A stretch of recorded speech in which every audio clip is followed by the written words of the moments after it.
Bienvenue sur Planète Actuelle, la chaîne qui vous met au parfum des informations en Afrique.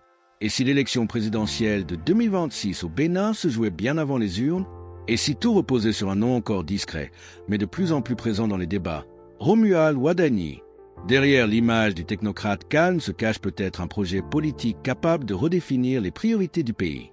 Éducation, santé, emploi, relations régionales, les attentes sont immenses, mais les défis le sont encore plus. Alors, Wadani peut-il réellement convaincre les Béninois? Et surtout, a-t-il les clés pour rassembler et diriger?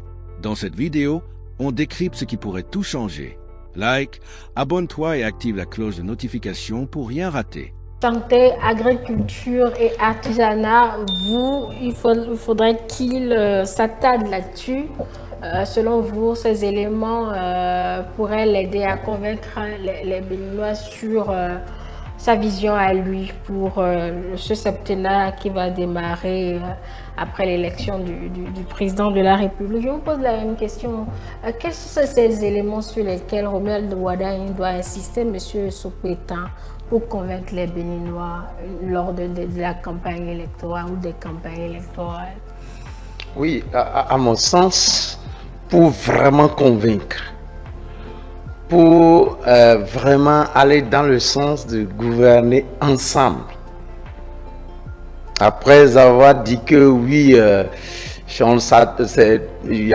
n'aura pas de grande surprise, moi je me dis que oui, pour un projet qui devrait rassembler la majorité des Béninois pour un futur meilleur, il faut arrêter avec, à mon sens, il faut arrêter avec la rhétorique qui me semble a été développée pendant ces dernières années, à savoir que on a voulu du Bénin, on a voulu d'un Bénin qui soit attrayant du point de vue infrastructure. Il faut qu'on arrête avec ça et qu'on conçoit un Bénin où il fait bon vivre pour tout le monde.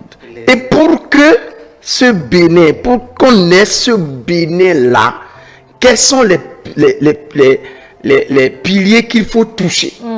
C'est ça le problème. Voilà, c'est la question. S'il y a un secteur, à mon sens, qui n'a vraiment pas reçu l'attention qu'il faut dans le passé, je crois que c'est le secteur de l'éducation. Oui, le chef de l'État, c'est vrai, disait que a reconnu son échec sur ce plan. Sa frustration, disait-il. Bon, la frustration n'est très massante à mon sens. Pour des projets qui ne sont pas allés à terme en raison d'éléments qui ne sont même pas... Moi, je dis que cette frustration naîtrait d'un certain nombre d'échecs qu'on a reconnus soi-même.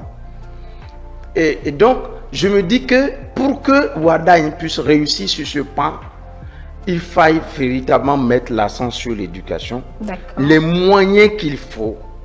C'est vrai que pour cette dernière année du quinquennat du président Talon, on a commencé par s'intéresser un peu à la chose, par exemple avec le recrutement des CP inspecteurs qui ont été faits récemment. Il faut véritablement accorder du prix à l'éducation, à l'enseignement, que ce soit sur le plan technique que sur le plan général.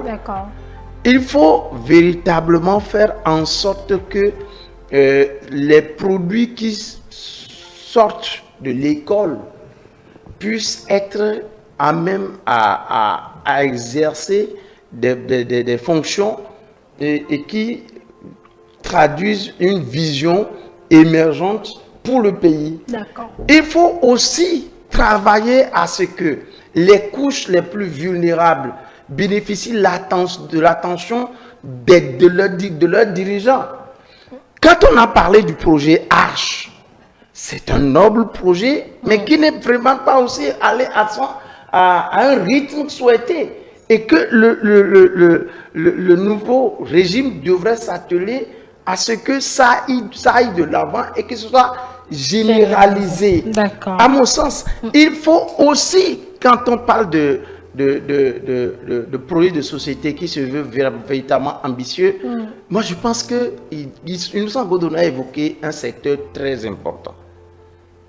On ne peut pas être un pays, parce que nous enseignons cela à l'école, quand on parle de développement, le développement ne saurait être réduit qu'on appelle à un accroissement économique, à une instrumentalisation, comme ce qu'on a vu par le passé. Il faut tenir compte du contexte géographique du pays, la diplomatie, les relations avec les pays de l'Interland, avec les pays autour de nous.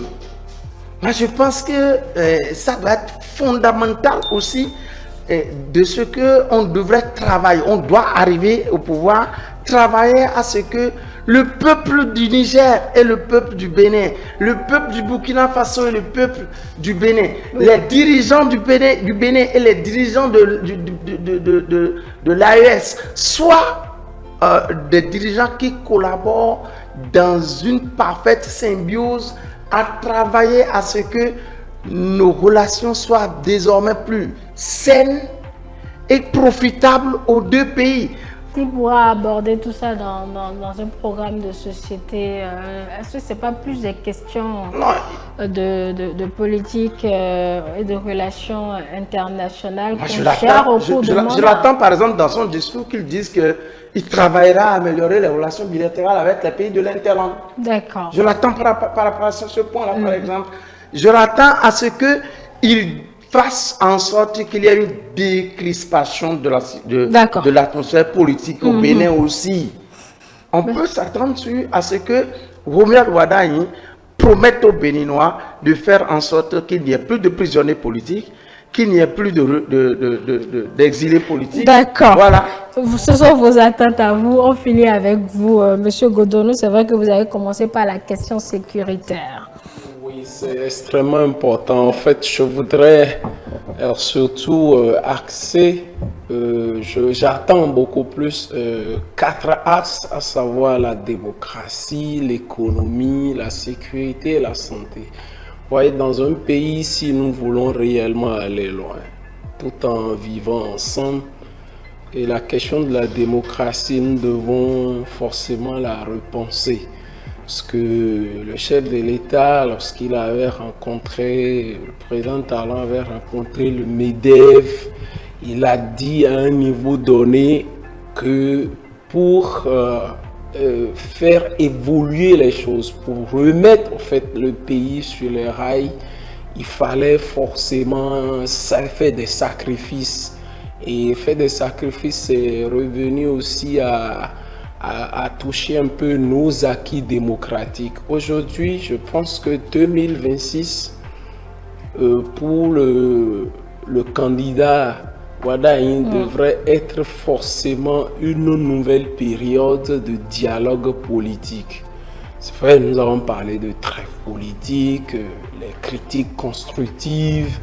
On ne veut plus une opposition qui végète dans l'émotionnel, une opposition qui veut forcément travailler avec le pouvoir en place, puisque après tout c'est le pays c'est le Bénin qui nous concerne vraiment, qui est le dénominateur commun de toutes nos aspirations.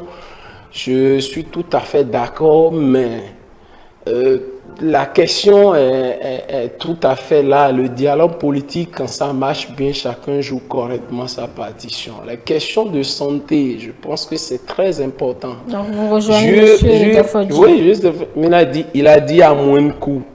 Mais il y a des hôpitaux dans lesquels vous allez, si vous n'avez pas les moyens, vous ne pouvez vraiment pas vous offrir les services médicaux. Et cela relance la question de l'universalité, de la justice. Non, je pense de l'assurance maladie. Je pense que l'assurance maladie, ça peut être aussi bien repensé pour permettre à ceux qui ont un faible revenu de pouvoir bénéficier. Mais je dis que là, il y a déjà, au fait, un gros chantier qui est mis en place. Exactement. Au niveau des écoles, au niveau des administrations, il a été demandé par exemple aux enseignants de fournir des informations sur le plan personnel, les identités et aussi pour les enfants pour pouvoir bénéficier réellement de cela. Donc, il y a un travail qui est en train d'être fait et je pense que le candidat Wada, il ne pourra pas rester en marge de ce travail remarquable qui est en train d'être fait. Je reviens maintenant sur la question de l'économie. Le marché de l'emploi aujourd'hui, on ne pourrait pas me dire que la jeunesse, il n'y a pas le chômage. Ce chômage-là existe et c'est sûr, ça dénote aussi de la qualité au fait de la formation. Donc, il faut revoir forcément les curricula, les réadapter au fait aux nouvelles donnes, aux besoins vraiment du marché. Parce que qu'on le veuille ou pas, il y a des filières dans lesquelles on va s'inscrire, mais que ces filières ne sont pas réellement génératrices L'idée qui est déjà mise sur table. Oui, sur table. Et quand on revient en fait dans le contexte de collège, moi j'ai vraiment apprécié le projet de classe sportive, classe culturelle. On a parlé aussi de classe socio-éducative, mais l'expérimentation n'est pas encore généralisée. Je vais encore loin pour dire si on peut installer des ateliers de formation. Les ateliers de formation en menuiserie, ce ne serait pas seulement au niveau des lycées qu'on aura, mais histoire de donner le goût. Aujourd'hui, moi j'ai été sidéré dans le collège dans lequel je suis. Il y a 2 petits enfants, ils sont en 5e, ils sont obligés de se réunir et ils ont pu réaliser un dispositif de ventilation. Les petits ventilateurs qui quittent le Nigeria, là, ils l'ont réalisé avec les moyens de bord. Je leur ai posé la question, ils ont dit que c'est en sciences physiques. Je me dis, s'il y avait un atelier de formation pour ces enfants-là, on pourrait réellement les mettre déjà dans de bonnes conditions pour qu'ils puissent vraiment s'éclore.